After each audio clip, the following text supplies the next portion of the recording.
성도 여러분 안녕하십니까? 2024년 5월 11일 토요 새벽 말씀 함께 나누겠습니다.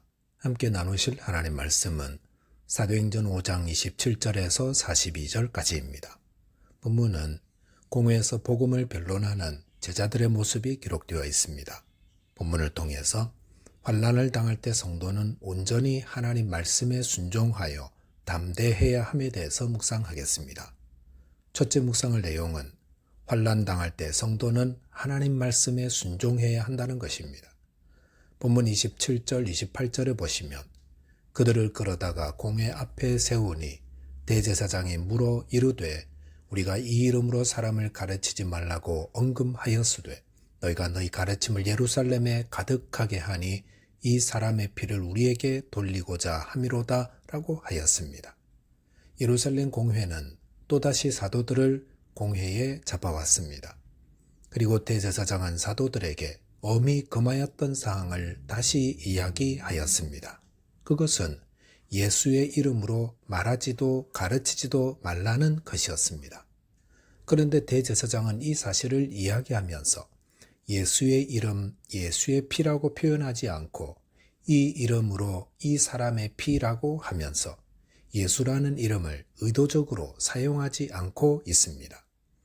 이렇게 대제사장이 의도적으로 예수라는 이름을 사용하지 않는 것은 은연중에 복음의 핵심과 능력이 바로 예수 그리스도다라는 사실을 알고 있었음을 반증하고 있습니다. 즉 공회원들은 복음으로 인한 능력이 예수의 이름으로 말미암은 것임을 알면서도 의도적으로 이를 회피하고 부인하려 했던 것입니다.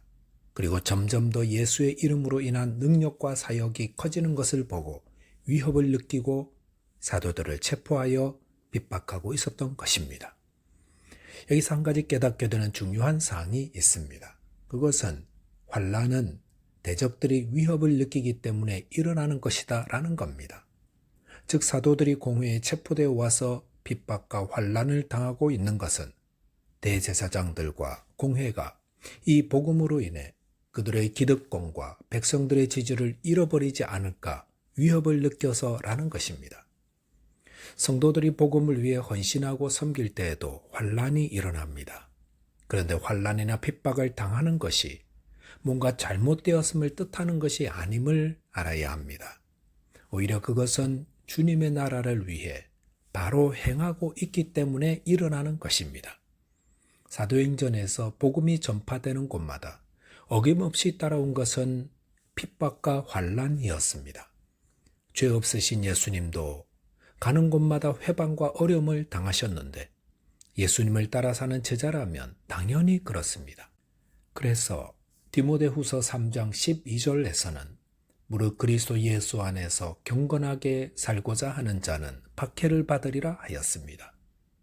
혹시 복음을 위해 살며 주님을 섬기다가 어려움을 당하셨습니까? 주님은 주님을 위해 살다 핍박을 받는 자는 하늘의 상이 크다고 기뻐하라 하셨습니다. 성도 여러분, 경건하게 살다 당한 박해 속에서 기뻐하시기 바랍니다. 인내로 잘 참고 이기면 하늘의 상이 큽니다. 본문 29절에 보시면 베드로와 사도들이 대답하여 이르되 사람보다 하나님께 순종하는 것이 마땅하니라 하였습니다. 대제사장의 말에 대해 베드로와 사도들의 대답은 매우 단순했습니다.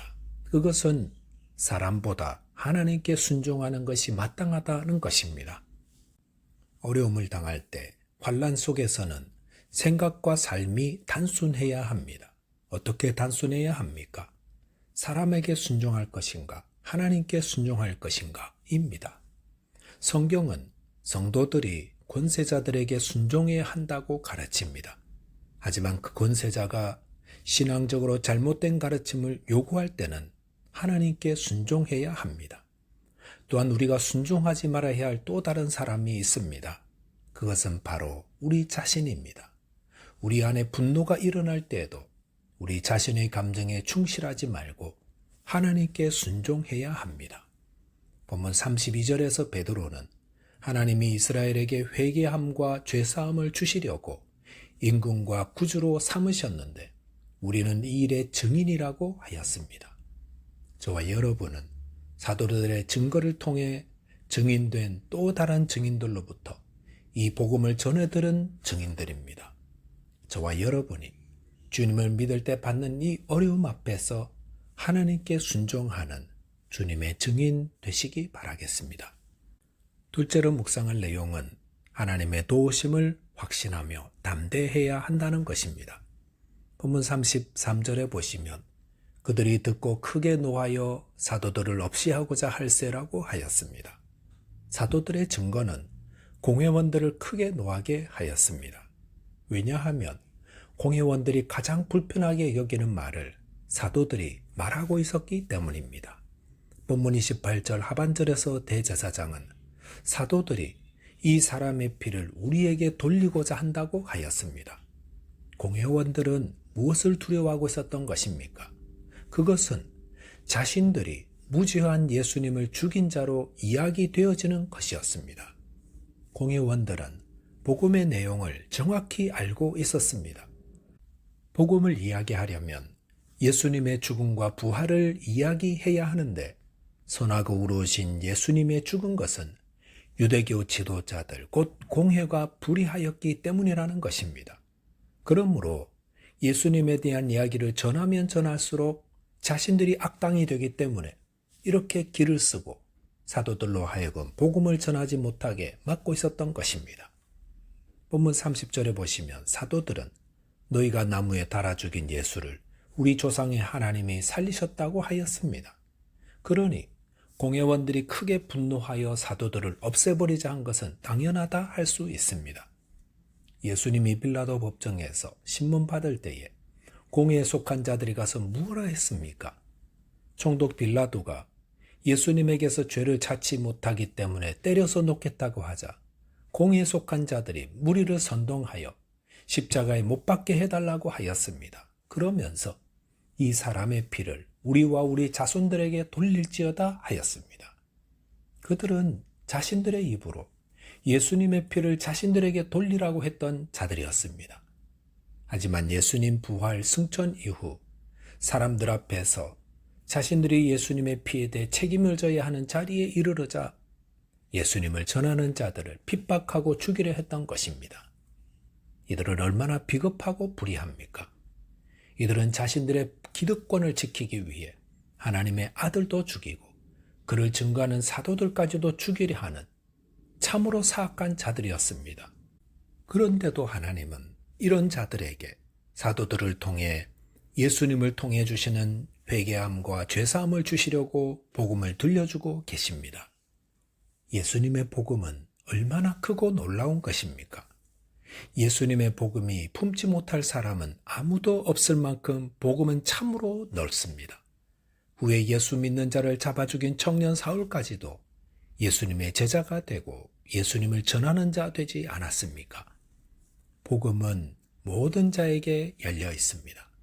그러므로 성도는 복음을 전할 때에 복음을 대적하는 자들에게도 복음을 전해야 합니다. 본문 34절에 보시면 가말리엘이라는 율법 교사가 사도들을 잠깐 밖에 나가 있도록 명하였습니다. 그리고 드다와 갈릴리의 유다 사건을 이야기하면서 사도들을 내버려 두자고 제안하였습니다. 그러면서 38절 하반절과 39절에 보시면 이 사상과 이 소행이 사람으로부터 났으면 무너질 것이요 만일 하나님께로부터 났으면 너희가 그들을 무너뜨릴 수 없겠고 도리어 하나님을 대적하는 자가 될까 하노라 하니 라고 하였습니다. 가말리엘은 왜 이런 주장을 한 것입니까? 진위는 알 수 없지만 아마도 가말리엘은 바리새인으로서 부활을 믿기 때문에 사도들이 부활을 주장하는 것을 보고 지지 발언을 하지 않았나 생각합니다. 그런데 이 가말리엘의 주장은 공회의 동의를 얻어 사도들이 풀려나는 계기가 되었습니다. 이것은 하나님께서 어떤 상황에서든 주의 백성들을 보호하시고 구원하신다는 사실을 보여줍니다. 저와 여러분이 복음의 증인으로서 어떤 어려움 앞에서도 하나님의 인도하심을 확신하며 담대히 복음을 전하는 자 되시기를 주님의 이름으로 축원드리겠습니다. 기도하겠습니다. 하나님 아버지, 저희를 복음의 증인 삼으셨음을 감사합니다.